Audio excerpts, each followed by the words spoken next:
갖고 있는 성경책 페이지 수로는 310페이지 신약성경에 있습니다. 한 절 한 절 저와 여러분이 교독하도록 하겠습니다. 마지막 23절은 같이 합독하도록 하겠습니다. 우리 주 예수 그리스도의 하나님, 영광의 아버지께서 지혜와 계시의 영을 너희에게 주사 하나님을 알게 하시고 너희 마음의 눈을 밝히사 그의 부르심의 소망이 무엇이며 성도 안에서 그 기업의 영광을 풍성함이 무엇이며 그의 힘의 위력으로 역사하심을 따라 믿는 우리에게 베푸신 능력의 지극히 크심이 어떠한 것을 너희로 알게 하시기를 구하노라. 그의 능력이 그리스도 안에서 역사하사 죽은 자를 가운데서 다시 살리시고 하늘에서 자기의 우편에 앉히사 모든 통치와 권세와 능력과 주권과 이 세상뿐 아니라 오는 세상에 일컫는 모든 이름 위에 뛰어나게 하시고 또 만물을 그의 발 아래 고정하게 하시고 그를 만물 위에 그의 영광으로 삼으셨느니라. 같이 하시겠습니다. 시작. 교회는 그의 몸이니 만물 안에서 만물을 충만하게 하시는 이의 충만함이니라. 아멘. 지금 이 시간에는 이정환 담임 목사님 나오셔서 사도 바울의 기도 두 번째 말씀 우리가 듣도록 하겠습니다.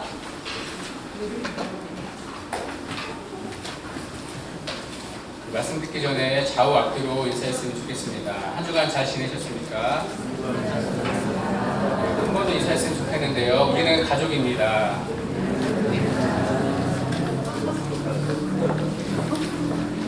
어제 순장 수련회가 있었는데요. 제 기억으로는 지금까지 순장 수련회 중에 역대 최고의 참석률이었습니다. 너무나 같이 협력해 주셔서 너무나 감사드리고 그리고 갑자기 하나가 기억이 안 나네요. 죄송합니다. 왜 이러죠? 갑자기 백지 상태가 됐어요.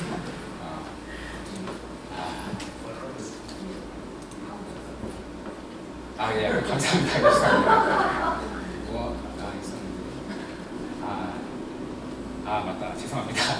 예, 그 광고 그 뒷면에, 그 사면에 다락방 교재가 실렸습니다. 예, 그래서 다락 모임 하실 때 이제 우리가 주일 설교 말씀을 통해서 할 텐데요.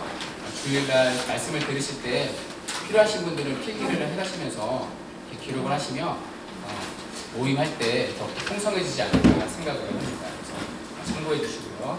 네, 하나님 말씀 증거하도록 하겠습니다. 지난주부터 우리는 사도 바울의 기도를 살펴보고 있습니다. 너희 마음의 눈을 밝히사 알게 되기를 원하노라. 우리가 영안이 밝아진다고 그러죠. 우리의 영적인 눈이 영안이 밝아지기를 기도합니다. 그 결과 그 밝아진 눈으로 영적인 진리가 깨달아지기를 구합니다. 특별히 세 가지 영적 진리를 알게 되기를 기도합니다. 이 세 가지 기도가 무엇입니까? 첫째, 부르심의 소망이었습니다. 부르심의 소망을 알기를 원하노라. 두 번째 기도가 무엇이죠? 두 번째 기도가 오늘 살펴볼 본문의 내용입니다. 성도 안에서 그 기업의 영광의 풍성함이 무엇인지 알기를 원하노라. 한마디로 기업의 영광입니다. 그렇다면 기업이 무엇입니까? 기업이 무엇인지 알아야 우리가 기업의 영광을 구할 수 있지 않습니까?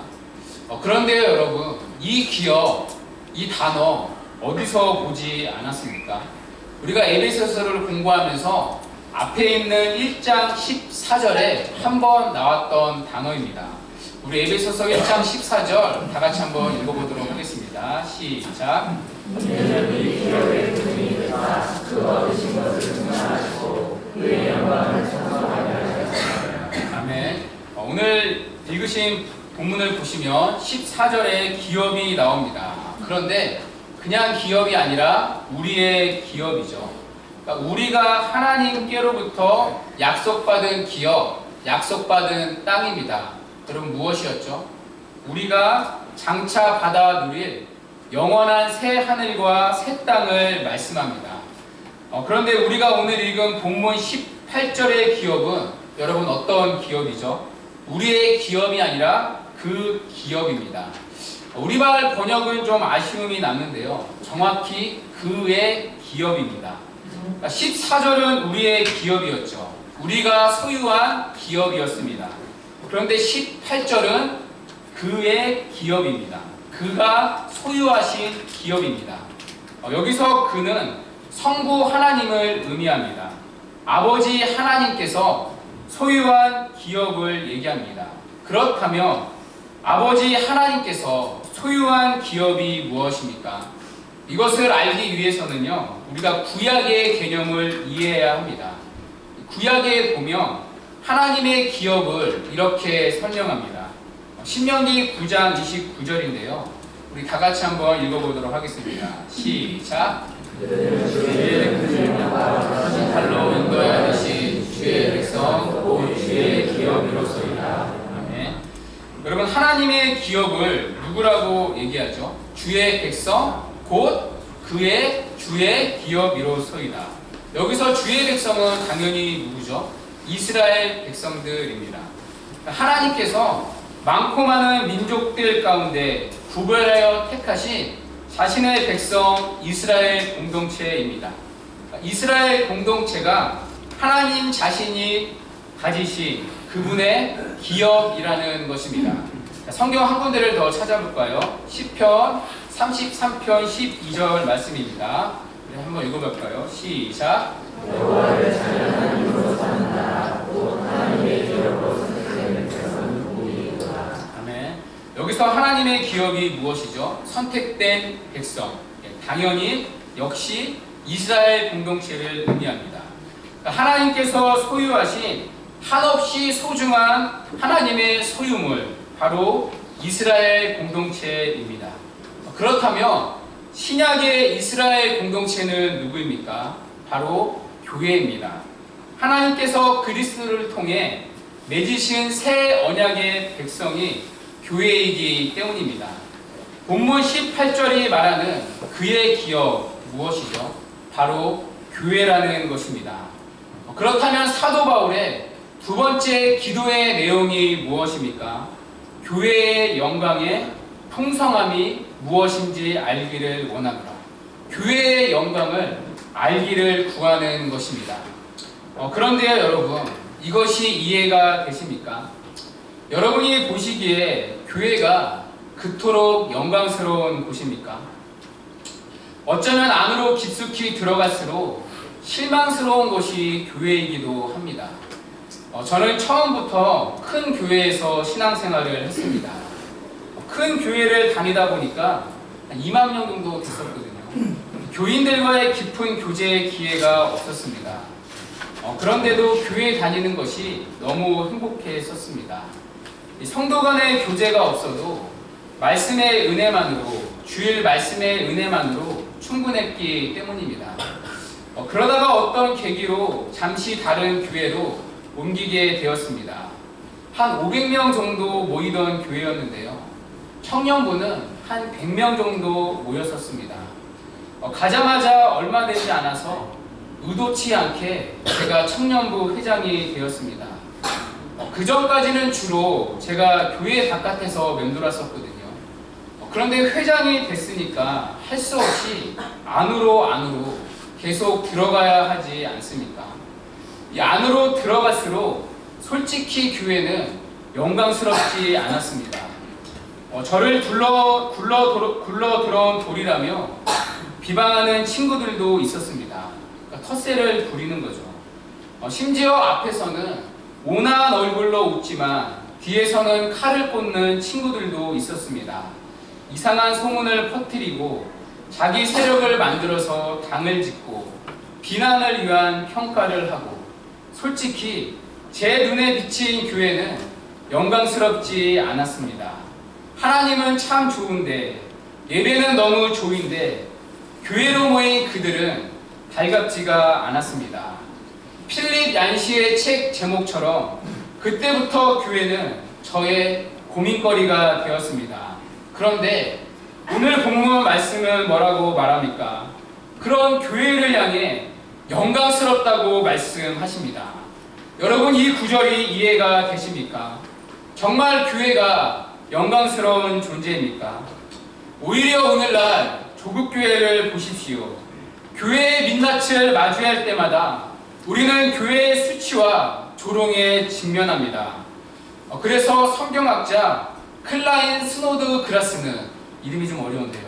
스노드 그라스는 이렇게 말했습니다. 에베소서에 묘사하는 교회의 모습과 현실 교회의 모습은 너무나도 다르다. 어쩌면 현실과 가장 큰 괴리감을 느끼게 하는 구절이 오늘 사도 바울의 이 기도, 이 구절이라는 것입니다. 그럼에도 불구하고 성경은 고집스럽게 교회를 영광스러운 존재라고 말씀합니다. 이유가 무엇입니까? 우리가 다 아시다시피 교회는 그리스도의 몸이기 때문입니다. 본문 22절에 이렇게 말씀합니다. 또 만물을 그의 발 아래에 복종하게 하시고 그를 만물 위에 교회의 머리로 삼으셨느니라. 교회는 그의 몸이니. 하나님은 모든 만물을 예수님의 발 아래 복종하게 하셨습니다. 예수님은 모든 만물 위에 계신 분이십니다.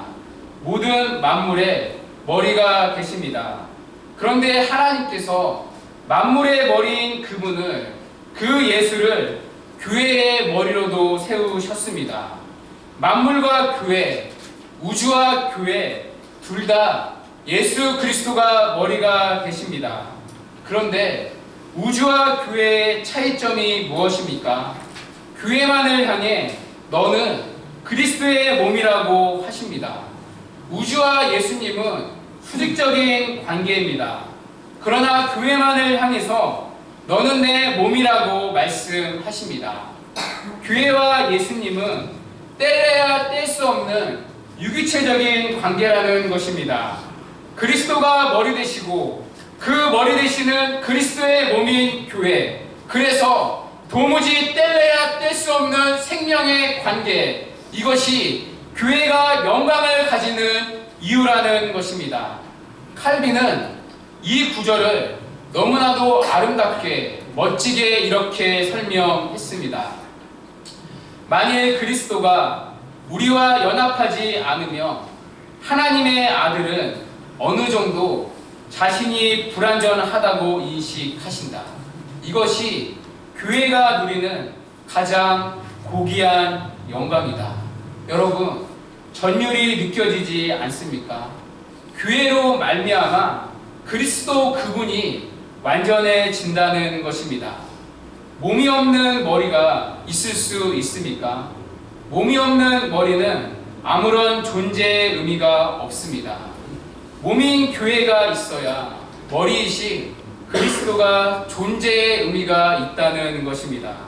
교회가 있어야 그리스도가 비로소 완전하다는 것입니다. 교회 없이는 그리스도 스스로 불완전하다고 인식한다는 것입니다. 교회가 있어야 비로소 나는 완전하다는 예수님의 자기 선언입니다. 이것이 교회의 가장 고상한 영예라는 것입니다. 여러분, 이것보다 놀라운 교회의 영광이 어디에 있습니까? 물론 존재론적 차원에서 예수님은 스스로 완전하신 분입니다. 예수 그리스도는 성자 하나님이시기 때문입니다. 하나님과 동등하신 분이시기 때문입니다. 그래서 교회 없이도 존재론적 차원에서 그리스도 그분은 완전하신 분이십니다. 그러나 관계적인 차원에서 교회가 반드시 있어야 완전해진다는 것입니다.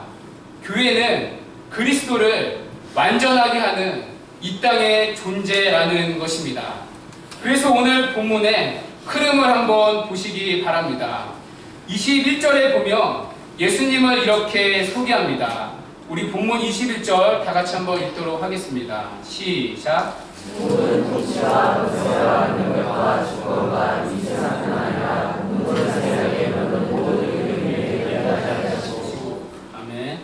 그리고 좀 더 제가 붙이면 그의 발 아래에 복종하게 하시고, 그리고 나서 그 다음 23절에서 바로 이렇게 말씀합니다. 우리 23절 다 같이 읽겠습니다. 시작. 그는 그의 몸이니 만물 안에서 만물을 충만하게 하시는 이에 충만합니다. 아멘. 아멘. 여러분, 본문의 흐름에서 느껴지는 사도 바울의 교회를 정의하고자 하는 교회를 향한 사도 바울의 뉘앙스가 느껴지십니까? 예수님은 모든 만물을 다스리는 통치자라는 것입니다. 모든 만물이 그분을 하나같이 경배한다는 것입니다. 모든 우주 만물이 그분의 것입니다. 그러나 정작 모든 만물로 그분은 만족하지 못한다는 것입니다. 그분을 수종드는 아름다운 천사들도 그분의 눈에 들어오지 않는다는 것입니다. 그분이 만드신 해와 달, 모든 아름다운 자연 경관도 그분의 마음을 만족시키지 못한다는 것입니다. 세상 모든 것을 가지신 예수님의 마음에 여전히 빈 공간이 있다는 것입니다. 그런데 그 공간을 유일하게 채울 수 있는 이 땅의 존재, 그것이 바로 이 땅의 몸된 교회라는 것입니다. 그래서 사도 바울은 23절에 이렇게 말씀합니다. 교회는 그의 몸이니 만물 안에서 만물을 충만하게 하시는 이에 충만하니라. 바울은 계속해서 충만을 얘기합니다. 그리스도는 오직 몸인 교회를 통해서만 충만해진다는 것입니다. 모든 만물을 충만하게 하시는 그 예수님을 충만하게 하는 것, 그것이 바로 교회라는 것입니다. 그리스도에게 교회는 자신의 전부라는 것입니다. 그래서 주님은 이 땅의 교회가 승리하면 웃으시고 무너지면 서럽게 우십니다. 주님의 모든 시선과 관심은 온통 이 땅에 있는 교회에 있다는 것입니다. 그렇다면 여러분, 주님이 이토록 교회를 사랑하시는 이유가 무엇입니까? 그 사랑을 받고 있는 이 땅의 교회의 모습이 어떻습니까? 주님의 영광을 드러내기보다 주님의 영광을 가리는 수치스러운 공동체에 더 가까운 것이 교회입니다. 하나님은 사랑이라고 말하지만 사랑하지 못해서 갈라지고 사랑하지 못해서 마음 다쳐 돌아가는 너무나도 연약한 공동체가 교회입니다. 그리스도를 주님으로 고백하지만 여전히 자신이 주인되어 수없이 예수님을 다시금 십자가에 못 박는 무지한 공동체가 교회입니다. 여러분, 무슨 얘기입니까? 주님이 이토록 교회를 사랑하는 이유는 우리 안에 어떠한 조건이 있어서가 아니라는 것입니다. 굳이 이유가 있다면, 굳이 이유를 찾는다면 교회를 향한 하나님의 무조건적인 사랑 때문입니다. 바로 하나님께서 당신의 유일하게 나신 아들 성자 예수님의 핏값으로 교회를 사셨기 때문입니다. 하나님은 만물을 창조하실 때 말씀으로 창조하셨습니다. 빛이 있으라 했을 때 빛이 생겼습니다. 그러나 교회는 무엇으로 세우셨습니까? 자신의 유일하신 아들 예수 그리스도의 피로 세우셨습니다. 모든 만물의 경배를 받으시는 그 예수님을 내어주시고 그분이 흘린 피로 이 땅에 세워진 유일한 공동체, 그것이 바로 교회입니다.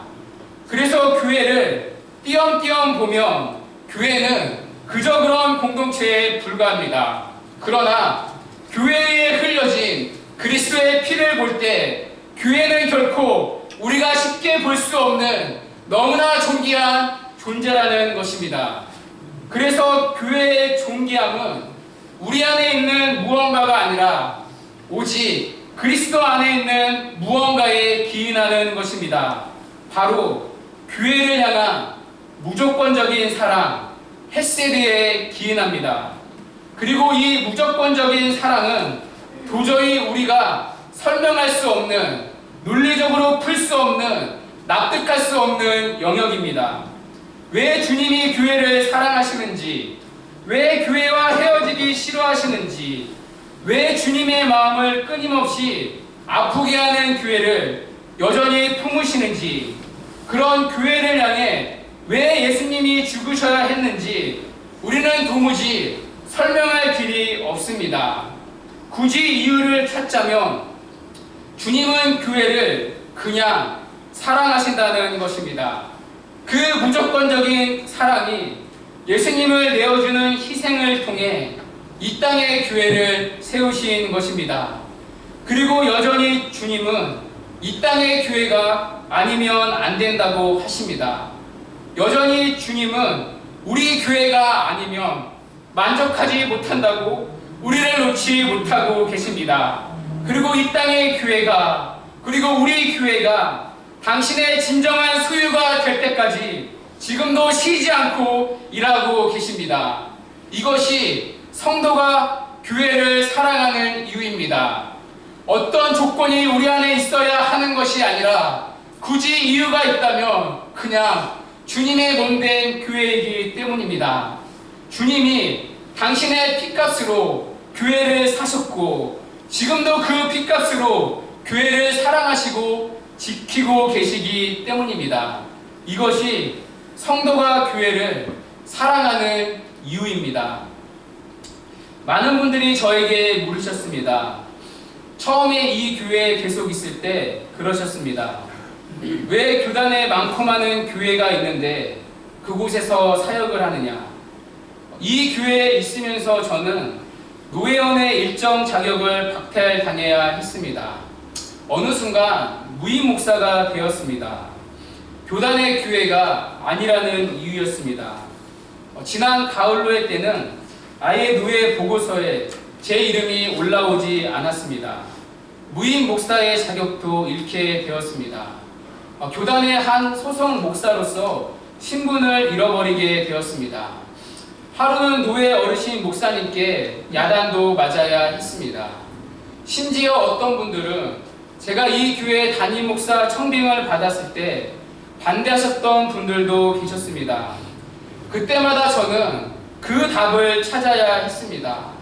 내가 왜 이 교회에 남아야 하는가? 내가 왜 이 교회에 있어야 하는가? 제가 찾은 답이 있었습니다. 그리고 저는 그때부터 주변의 목사님들에게 이렇게 말했습니다. 목사님, 그냥 교회니까요. 주님이 이 땅에 세우신 주님의 몸된 교회니까요. 그래서 주님이 사랑하시는 교회니까요. 지금도 마찬가지입니다. 저는 늘 스스로 이렇게 질문합니다. 내가 왜 교회에 있어야 하는가? 저는 제가 누구보다 잘나서 이곳에 있다고 생각하지 않습니다. 저는 이 교회가 사랑받아 마땅해서 그 어느 교회보다 자격이 있기에 이곳에 있다고 생각하지 않습니다. 솔직히 아직도 목회가 뭔지 잘 모를 때도 있습니다. 하면 할수록 목회가 힘에 부치는 부족한 목사입니다. 때로는 신앙의 연륜이 짧아서 교회가 가지는 영광이 무엇인지 선명하게 비춰지지 않을 때도 있습니다. 그럼에도 제가 교회를 사랑하는 이유는 단 한 가지입니다. 그냥 교회이기 때문입니다. 그냥 주님이 사랑하시는 당신의 몸이기 때문입니다. 그냥 주님이 핏값으로 사신 당신의 전부이기 때문입니다. 그러하기에 주님이 사랑하기에 저도 교회를 그냥 사랑하는 것입니다. 여전히 부족하지만 그런 교회를 사랑하려고 날마다 하나님 앞에 몸부림치는 것입니다. 사랑하는 여러분, 여러분이 교회를 사랑하는 이유가 무엇입니까? 오늘날 교회에 대한 부정적인 이야기가 여전히 신문지상에 오릅니다. 우리 교회 역시 여전히 문제점들이 있을 수 있습니다. 어떤 문제는 주님이 오실 때까지 해결되지 않을 수도 있습니다. 왜냐하면 교회는 죄인들이 모인 공동체이기 때문입니다. 그것도 스스로 자기가 죄인이라고 떳떳하게 고백하는 사람들이 모인 공동체가 이 땅의 교회이기 때문입니다. 그래서 교회는 항상 부족하고 항상 많은 문제들이 있을 수밖에 없습니다. 그래서 이 땅의 교회를 전투하는 교회라고 하지 않습니까? 이 땅의 교회는 죄와 전투하는 불완전한 교회라는 것입니다. 많은 사람들이 교회의 상처를 입고 지금도 완벽한 목사, 완벽한 교회를 찾아다닙니다. 그러나 여러분, 이 땅에서 여러분의 마음을 100% 흡족하게 하는 완벽한 목사, 완벽한 교회는 절대 있을 수 없습니다. 여러분 그것 아십니까? 하나님께서 모세를 부르십니다. 그때 모세는 자신의 말이 어눌하다며 거절합니다. 그러자 하나님께서 부족한 모세에게 붙여준 사람이 아론입니다. 그런데 나중에 금송아지 사건으로 모세를 가장 힘들게 했던 사람이 누구였습니까? 바로 아론이었습니다. 하나님은 부족한 모세를 부르십니다. 그리고 부족한 모세에게 부족한 아론을 붙여주셨습니다. 이들을 통해 이스라엘 공동체를 광야 가운데 인도하십니다. 이것이 교회를 향한 하나님의 일하심입니다. 부족한 목사와 부족한 성도가 만나서 그런 교회를 함께 이루어가는 것입니다. 이것이 이 땅의 불완전한 교회의 모습입니다. 우리 교회도 마찬가지입니다. 앞으로 많은 문제들, 부족함이 보일 것입니다. 그리고 그 문제들은 모양만 다르게 항상 나타날 것입니다. 그래서 여러분 가운데 비판의 목소리도 있을 것입니다. 물론 환부를 도려내서 살 수만 있다면 아프더라도 도려내야 맞다고 생각합니다. 그런데 여러분, 무조건 비판하기 전에 교회를 위해 한 번 더 기도해 보십시오. 교회를 사랑합니다를 쓰신 조영민 목사님은 이렇게 말했습니다. 교회를 비판하려고 하면 그 칼은 네 심장을 뚫고 나와서 교회를 찔러야 한다. 교회는 그리스도의 몸이기 때문입니다. 교회는 그리스도 자신이기 때문입니다. 교회를 찌르는 것은 주님을 찌르는 것이요, 교회에게 침뱉는 것은 주님에게 침을 뱉는 것이기 때문입니다. 교회를 건드리는 것은 주님을 건드리는 것이기 때문입니다. 그러니 함부로 교회에 칼을 겨누면 안 된다는 것입니다. 만약 주님의 몸을 찔러야 한다면 100번쯤 생각하고 1000번쯤 기도해 주시기 바랍니다. 그런 다음에도 비판의 칼을 들어야 한다면 나의 심장을 간통하여 교회를 찌르십시오. 자기 부인을 통과한 칼날이라며 교회를 수술하여 온전하게 하는 데 유익할 것입니다. 그러나 그것이 단순한 가십거리에 불과하다면 자신의 뜻대로 교회를 조정하기 위한 비판에 불과하다면 여러분, 조금 더 기다리고 조금 더 품어주고 조금 더 사랑해 주시기 바랍니다. 왜냐하면 주님의 마음을 온통 사로잡고 있는 것이 오직 이 못난 교회이기 때문입니다. 이런 못난 교회를 이루는 못난 우리를 지금도 사랑하고 계시기 때문입니다. 어떠한 조건이 있어서가 아니라 그냥 사랑하시기 때문입니다. 그래서 여러분, 우리가 교회답게 세워지는 유일한 길이 무엇입니까? 교회를 향한 그분의 마음을 품는 것입니다. 그래서 오늘 사도 바울은 그리스도를 교회의 머리라고 말씀합니다.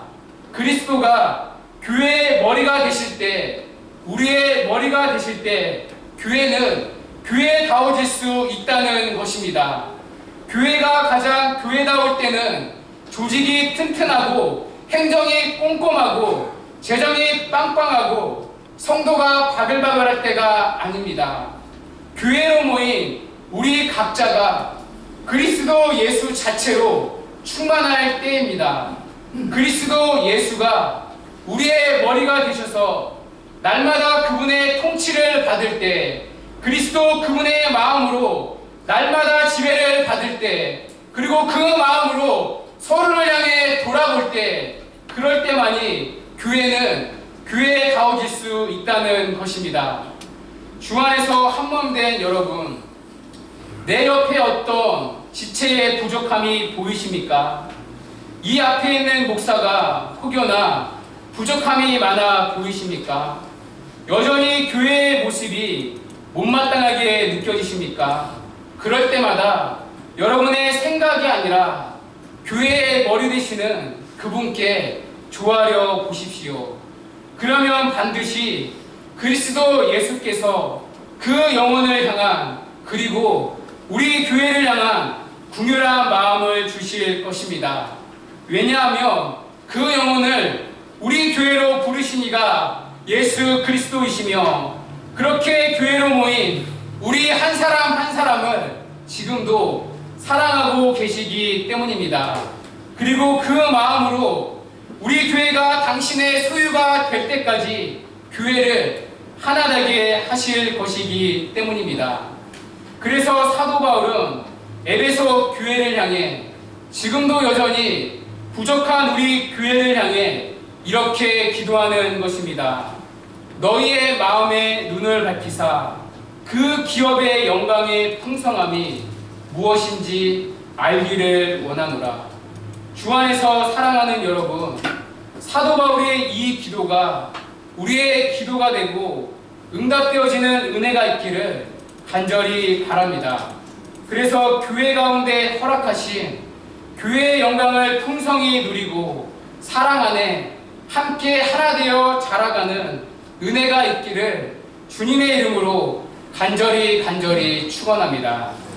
이 시간 우리 말씀 붙잡고 일어나셔서 다 같이